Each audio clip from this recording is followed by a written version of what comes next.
muli bavubuka sijja kulekerawo bagamba mukozese obupiira.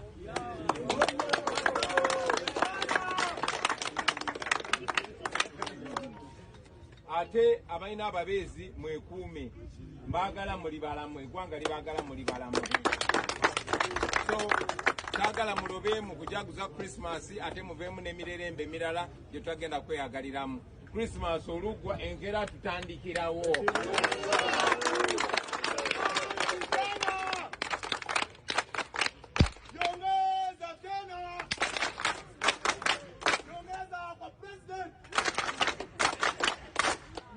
Sina tenyongerako ddala.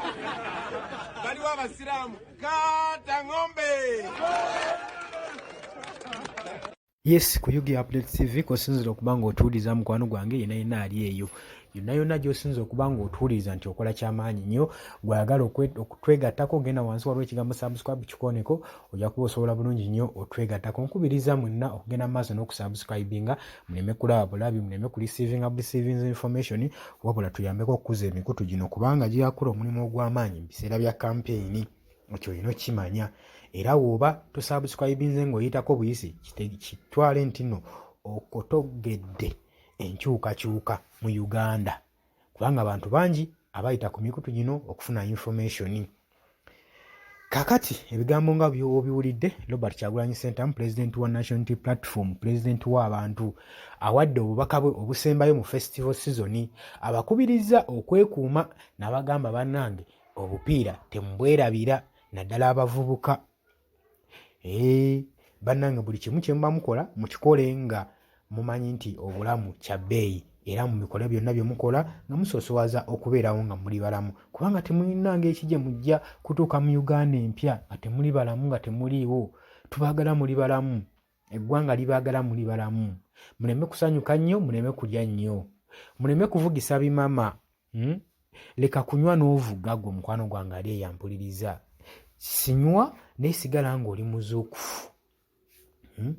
Sigala nga oli muzuukufu obwongo buli kimu.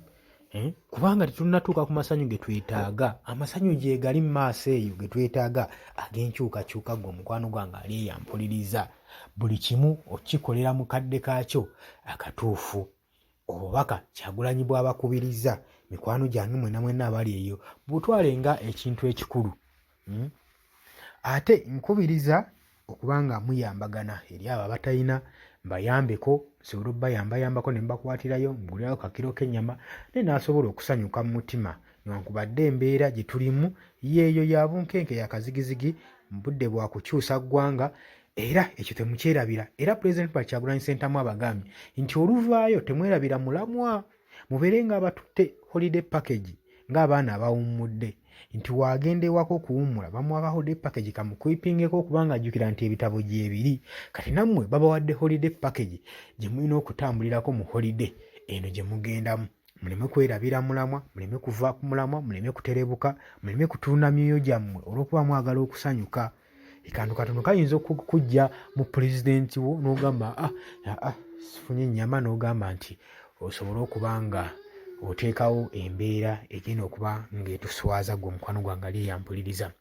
Kutegeeza nti mbadde bawuliriza balungi mu abali e diaspora, abali mitala w'amayanja, South Africa, Qatar, Oman, abali e Dubai, abali Saudi Arabia, abali e Canada, mwenna mbalamusizzaako nnyo. Mwebale kwekumira ku mayengo ga Yugi Updates TV. Mbaagala nnyo, temwerabira kusubscribinga, mulayikinge, musharinge.